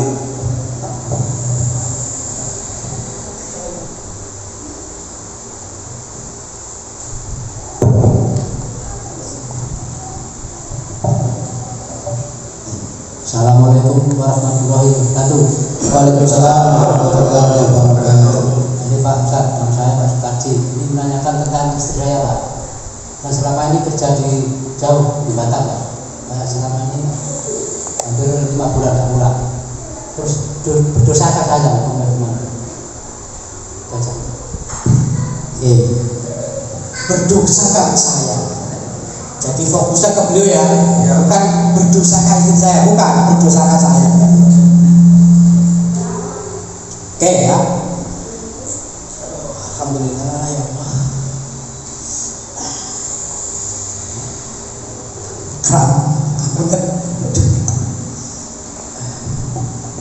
Hukum tentang wanita bekerja. Di dalam Islam, wanita itu tidak wajib bekerja, gak wajib. Bahkan sunnah pun tidak. Tapi mubah. Mubah itu apa? Boleh. Jadi sunnah itu enggak, wajib aja enggak, apalagi sunnah. Jadi hukum wanita bekerja itu enggak wajib, bahkan sunnah pun tidak. Tapi mubah boleh dengan catatan. Nah, apa catatannya? Satu, diizinkan oleh suami. Jadi meskipun suami itu penghasilan kecil, istri penghasilan gede, nek suaminya bilang kamu di rumah saja, maka itu wajib hukumnya bagi seorang wanita untuk di rumah. Tapi sayang gaji gue gede tuh kowe, gak ada urusan mengomong di rumah. Jadi hukum wanita bekerja itu mubah. Boleh dia bekerja dengan syarat diizinkan suami. Bagaimana Ustaz kalau tidak diizinkan suami tapi dia tetap bekerja, maka dia berdosa. Sepanjang dia bekerja, maka dia berdosa. Kenapa? Melanggar perintah suami. Meskipun gajinya gede, dosanya akeh. Selama ini kan aku kasih saran, tapi aku memaksa.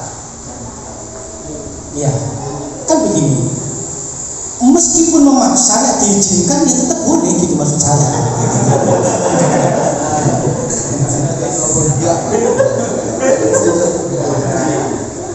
Maksa itu kan ada banyak cara, gitu loh. Bisa dengan kata-kata, pokoknya aku itu kau izinkan, pokoknya aku izinkan kan begitu. Akhirnya, ya wis lah. Ya wis diizinkan, wis berarti kan diizinkan meskipun maksa. Ada cara maksa yang lain kan begitu. Tiap malam mau tidur senggol-senggol, ayo Nabi. Hari pertama enggak, hari kedua ayo Nabi. Kok lebih jos mana pokoknya ayo gitu. Enggak, yang ketiga ayolah, masa enggak. Ya, meskipun terpaksa tetap diizinkan. Boleh. Dulu terpaksa. Sekarang aku enggak. Istriku pulang kau ke rumah. saat itu juga jatuh perintah yang wajib bagi dia untuk kembali ke rumah. Maka dia harus kembali ke rumah. Pertanyaannya, Ustaz, apakah saya berdosa? Nah, satu, yang wajib bekerja itu suami, bukan istri. Nah, yang wajib bekerja itu suami. Yang wajib menafkahi keluarga itu suami, bukan istri. Istri kewajibannya apa? Kewajibannya apa? Istri itu kewajibannya adalah umun warabatul baik. Oh, umun warabatul baik, ibu rumah tangga. Jadi kewajiban seorang istri itu ngurusin rumah, ngurusin anak itu. Ngurusin anak itu lebih utama ibu daripada bapaknya. Kenapa? Karena wanita punya namanya hadona. Tabiat untuk berkasih sayang, tabiat untuk menyusui anaknya. Ya itu makanya lebih utama mendidik. Mendidik anak itu lebih utama ibunya. Apalagi anak masih bayi lah gitu ya, lebih wajib ke ibunya. Tugasnya wanita itu di rumah. Bahkan kalau di dalam kitab Nizamul Iqtisadi disampaikan tugasnya wanita itu di dalam rumah, tugasnya laki-laki itu di luar rumah. Jadi mohon maaf, ngasuh itu bapak-bapak. Cuci piringnya itu orang yang gurine omah, tugasnya bapak-bapak. Belanja tugasnya bapak-bapak kan di luar rumah. Di luar rumah ibu-ibu tugasnya. Tapi ikut dikerjakan ibu-ibu ya gak apa-apa juga. Nah, itu tugasnya seorang wanita yang utama itu apa? Mendidik anak dan keluarganya. Ketika ini kemudian wanitanya itu bekerja, sehingga apa?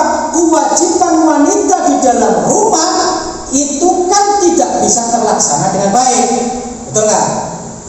Masak, bawa, cuci piring segala macam. Oh gampang kan, itu ada khotimah, pembantu. Boleh nggak? Boleh, nggak apa-apa. Jangankan wanita bekerja diizinkan suami kemudian menghayal khotimah. Boleh nggak? Boleh. Pertanyaannya begini, sampean bojone nggak kerja terus ngayal khotimah atau menyewa pembantu, boleh nggak? Boleh. Saking sayangnya karo istri nih, sebenarnya ngomongnya meneng-meneng turu sing enak, ngurusi anak sekabe urusan berurusi mbok inem. Tapi mbok inem punya seksi. Wah, masalah, nggak boleh. Durusi pembantu itu boleh, nggak apa-apa, meskipun nggak bekerja. Pertanyaannya lagi, bagaimana kewajiban seorang istri terhadap anaknya? Ini yang nggak tergantikan gitu. Kalau masalah teknis kan bisa tergantikan. Kalau itu nggak tergantikan. Kenapa nggak tergantikan? Mendidik anak kan nggak bisa diganti orang lain kan begitu. Kadang-kadang itu begini Pak, mohon maaf. Kita punya anak disekolahkan, kemudian ketika disekolahkan kita protes dengan cara pendidikan gurunya. Akhirnya apa? Kita labrak ke sekolah, kita marah-marah. Ya apa nih? Anak saya begini. Kalau saya jadi gurunya Pak, cukup dengan satu kata. Apa itu? Pak, Bu, pendidikan anak itu kewajiban orang tuanya, bukan saya. Maksudnya apa? Jangan sama gak cocok dengan pendidikan ini. Ajaran dhewe itu lebih utama daripada sekolahkan anak ini. Aku sebagai sampean misalnya ngomongin dan begitu lepas tanggung jawab. Apa itu lepas tanggung jawab? Dia dididik ketika sekolah, ketika gak sekolah anaknya gak dididik, dibiarin aja main HP, toleran apa terserah. Kan kebalik gitu loh. Kewajibannya dia diserahkan orang lain, kemudian orang lain itu diprotes. Ya salah dia sendiri. Makanya di rumah anak itu tetap harus dalam bimbingan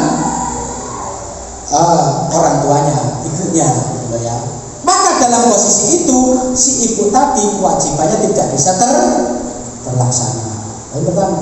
Poin kedua Pak, ngapunten ya, namanya suami istri itu ada nafkah lahir, ada nafkah batin. Laki-laki saja itu meninggalkan istri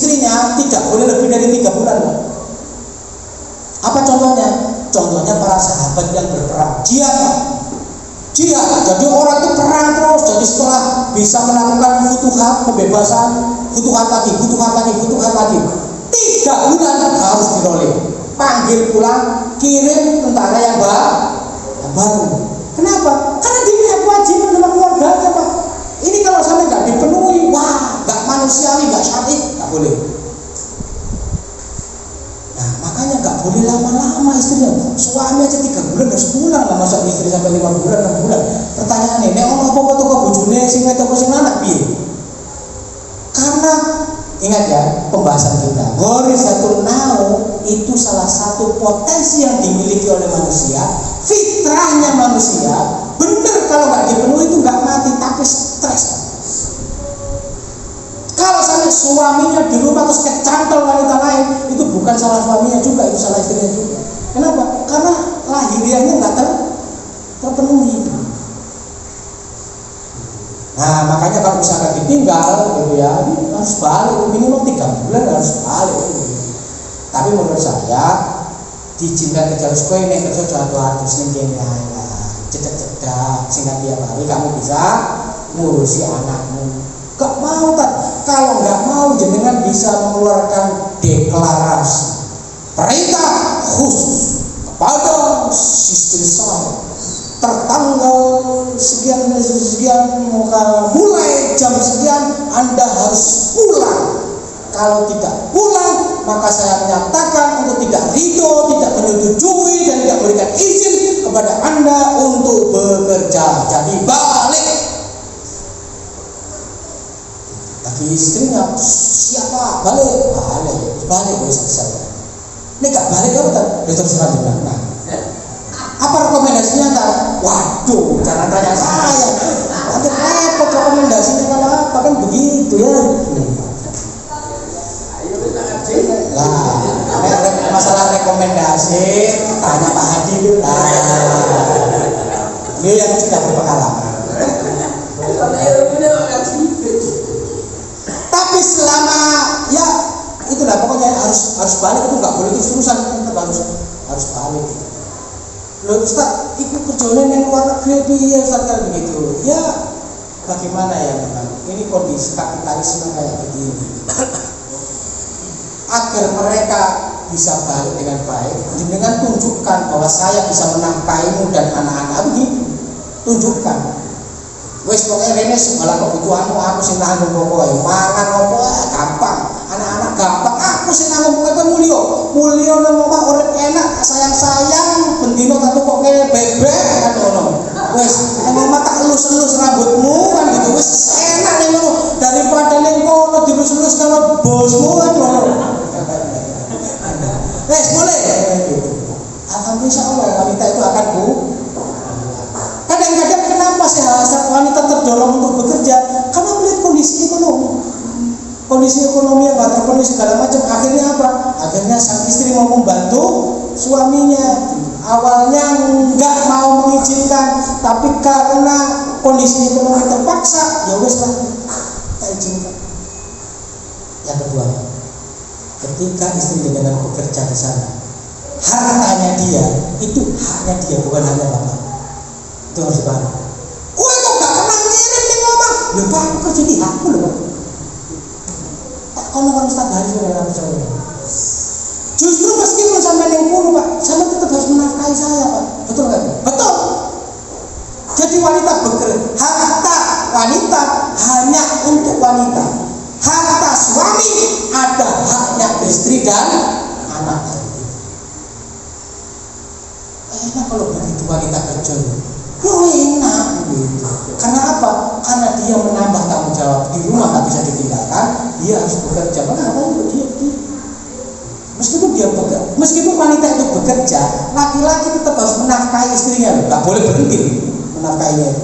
Nafkah itu ada dua, lahir dan batin, dua-duanya. Makanya kalau jenengan bisa menafkahi mereka, panggil. Pokoknya panggil aja jeneng sing enak. Kowe ning kene opo carane tak seneng. Koyo kita dulu pertama kali nikah kok pokoknya romantis. Rokok makan gratis. Oke, itu jawaban saya. Ada lagi? Pon nggih, pon malam niki nggih. Pon nggih. Pun ditakoni ngono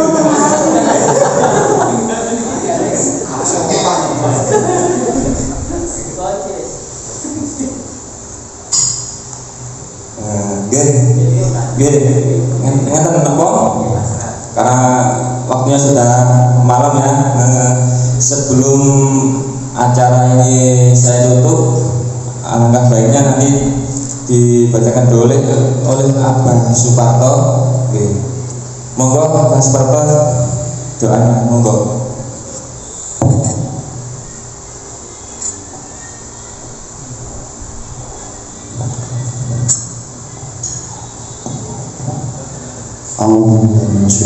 Bismillahirrahmanirrahim. Allahumma shalli wa sallim ala sayyidina Muhammadin wa ala alihi wa sallam. Alhamdulillahirabbil alamin. Allahumma salli wa sallim wa khamna kama yusalli sahira. Rabbana la ilaha illa anta khamna inna al-khasirin. Rabbana rabbana inna al-muslimin wa tub alaina innaka tawwabur rahim. Rabbana la tuzigh qulubana ba'da idh hadaytana wa hab lana min ladunka rahmah innaka antal wahhab. La ilaha illa anta subhanaka inni kuntu minadh-dhalimin. Rabbana atina min ladunka rahmatan wa hayyi' lana min amrina rashada. Allahumma inna as'aluka al-'afwa wal 'afiyata fid dunya wa fil akhirah. Rabbana atina fid dunya hasanah wa fil akhirati hasanah wa qina adhaban nar. Sallallahu ala sayyidina Muhammad wa ala alihi wa sallam. Walhamdulillahi rabbil alamin. Bismillahirrahmanirrahim.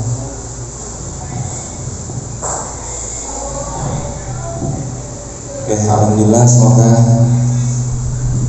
doa yang dibacakan beliau bisa memberikan kita kebaikan semua ya.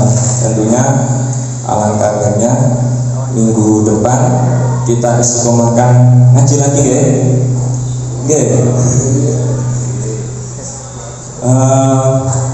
Boleh minta pendapatnya sebentar, maksudnya semua kita foto bareng jenengan semua mau mungkin 5 menit mungkin.